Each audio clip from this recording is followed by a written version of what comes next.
You've probably all been wondering, what does George W. Bush think about the developments in Afghanistan? Obviously joking there, but he is talking. He said, Laura and George Bush put out a statement saying, the United States government has the legal authority to cut the red tape for refugees during urgent humanitarian crises, and we have the responsibility and the resources to secure safe passage for them now without bureaucratic delay. They said they're confident that the evacuation efforts will be effective, although of course so far they have not been. And the couple said they felt deep sadness over the events unfolding in Afghanistan, but they remained steadfastly optimistic that the nation's people were resilient, particularly younger Afghans who have grown up without the Taliban over the past 2 decades. So Jordan, what do you think about George W. Bush's thoughts about the developments in Afghanistan? I'm not allowed to say, because we're not allowed to. We have to watch our language. Certain words. Yeah. No, no one asked. He has empathy, Jordan. Yeah, right. He feels bad. Over 100,000 people are dead because of George Bush. That's it. Like they could have ended it swiftly. The Taliban offered to hand over Osama bin Laden in December of 2001. That's it. He could have ended it there, but no, they wanted a shock and awe. They wanted a bombing campaign. They wanted a war, and they wanted to use that as a springboard. I mean, very early on, they were asking about how they used this to get into Iraq. This is what they wanted. They got what they wanted. They lied to the American people, and now over 100,000 people in Afghanistan alone are now dead. Mm-hmm. That's it. But okay. Well, I feel so sorry. I feel empathy for them. I'm so sad. Sure, no, he's not. He doesn't care. He will face 0 consequences for war crimes. That's it. He invaded a country that was completely unrelated to 9/11. Over 100,000 people are now dead. I don't care if he's sorry now. That's genocide. Yeah.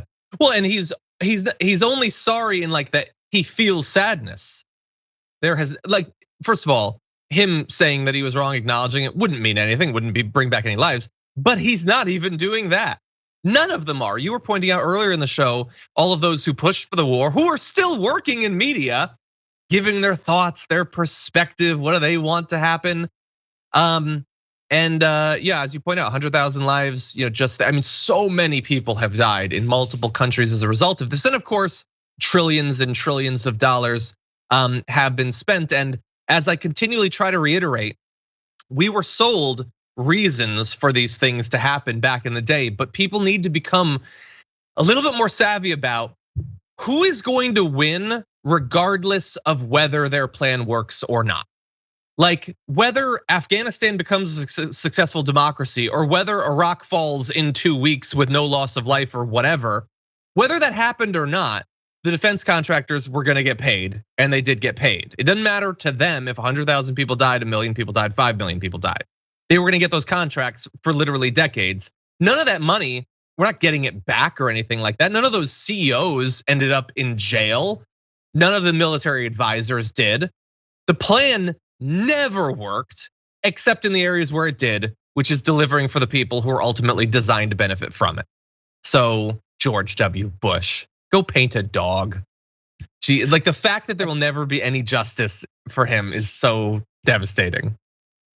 A piece of context on that, on top of how vastly they enriched themselves, right? The Intercept had a piece that showed if you invested $10,000 at the beginning of the war in defense contractor stocks, it would be worth 6 figures now.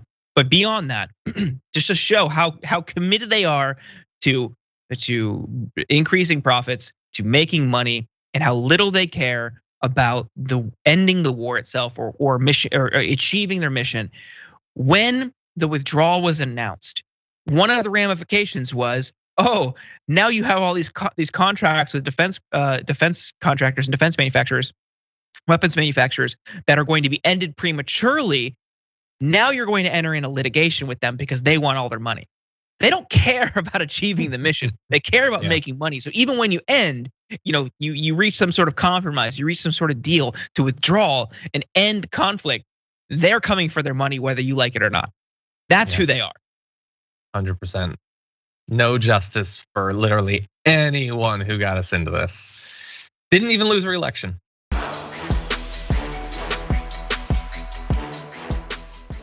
Check out the Damage Report podcast each day, wherever you get your podcasts, whether Pocket Casts or Stitcher or iTunes. You can join me as I give you the news and stories you want, with a range of co-hosts and interview guests jumping in on the fun each day.